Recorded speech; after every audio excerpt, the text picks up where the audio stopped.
Okay, so today's job is to make a drilling jig so that we can repair one of the, well, probably a couple of studs that hold the regulator on my new Sweet Pea.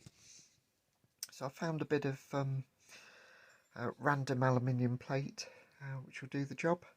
So I'll cut this off on the bandsaw and then we'll get it milled to size.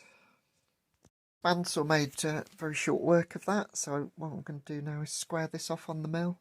So we've got some nice straight edges to use as datum references. So that's making this edge parallel to the only machined edge that we've got on this. All the other initially three were saw cut, so we've now got two edges that are parallel. So that's the aluminium squared up and roughly to size. The size isn't that critical. Okay, so that's the plate roughly to size. It's a fraction narrow and fraction long on this end, but that doesn't really matter. All that matters is that the holes are in the correct relationship to each other. So I've used the edge finder to zero up on the top corner of this piece.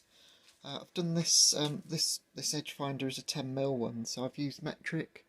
So I've pretty much zeroed up those. So the next thing to do is to move to inches so I can finish off the rest of the layout. So I've now moved to the first hole, so I'll zero again at this measurement. And then we can just use the 1 inch and 1 1/8 to set up the actual drilling positions. So I've centre drilled the 4 holes. Okay, so that's the 4 holes drilled at 3.3mm. I shall offer these up to the loco now and see if they'll actually go over the studs. I've got a feeling this will be too tight, so we'll just keep slowly going up the sizes in 0.1mm until this will fit snugly over the existing studs. I've drilled the clearance holes up to 3.8mm in the end to so that this will actually fit over the existing studs. So what I'll do now is counterbore all these 10mm so I can get a nut and driver on, and this one that's missing I'm going to bore through 5mm, and that will support a drill guide or drill bush.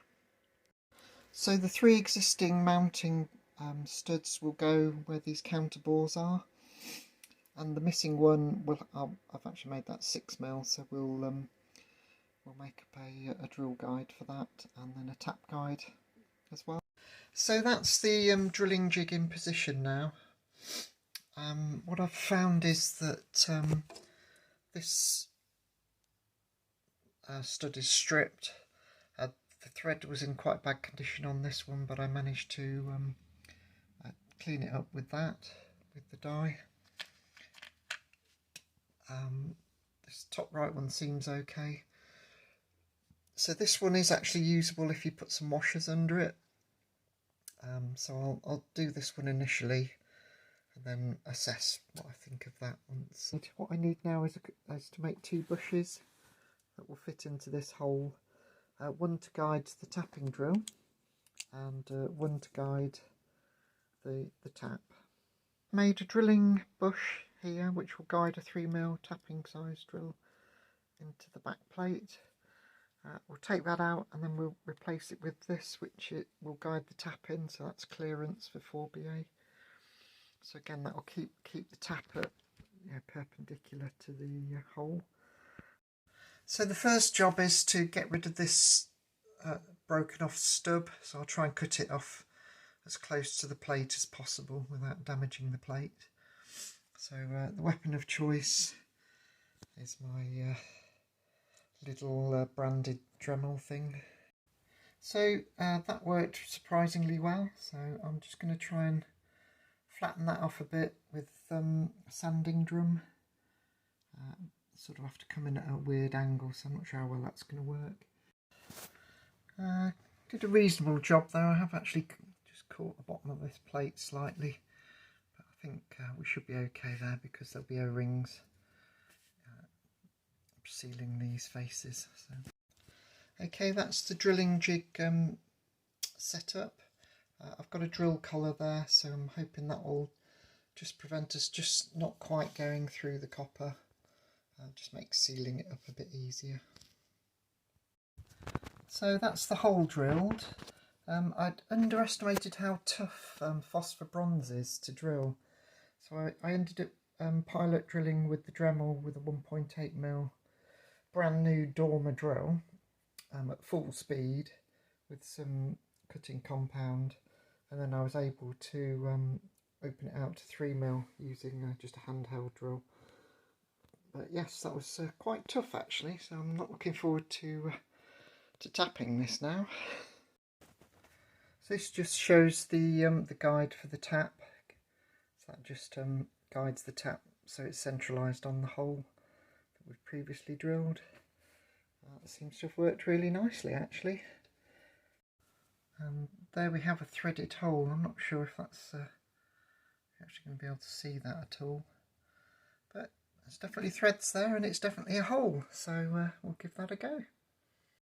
So I'm just test fitting a normal 4BA bolt. I've screwed the nut all the way up to the shoulder, so you can see I've got more than 3 threads engaged, which is about all that you need really, and it's pretty much the same as the size of the nut, so that's plenty big enough. So I just need to make a phosphor bronze stud in 4BA. So I've made a new stud from phosphor bronze. As luck would have it, I had some 3.9mm phosphor bronze, so I literally just ran a die up it. I've rounded the end a bit, I've rounded both ends. I'm going to use the Loctite 542 to hold it in place.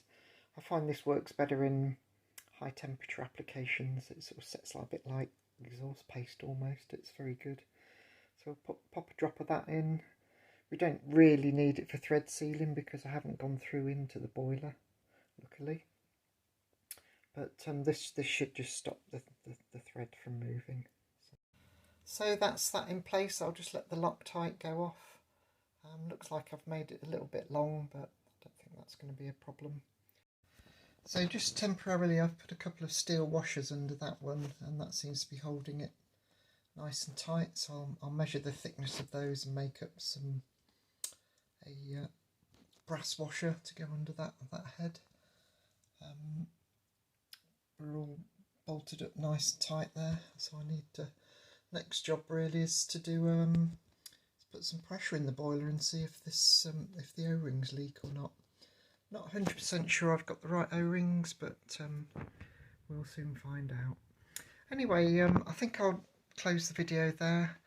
I've just shown you really how we use a drilling jig and a tap guide to basically repair a broken stud in a boiler. So hope that's useful for some of you. Perhaps you use a different method, so I'd be interested to hear what methods other people use. As usual, it's the first time I've attempted this, so this seemed like the best way to go about it. Wasn't easy, but and I think I used every single tool in the workshop, but we got there in the end. So yeah, like, share and subscribe, and leave me a few comments. I'll be interested to hear from you.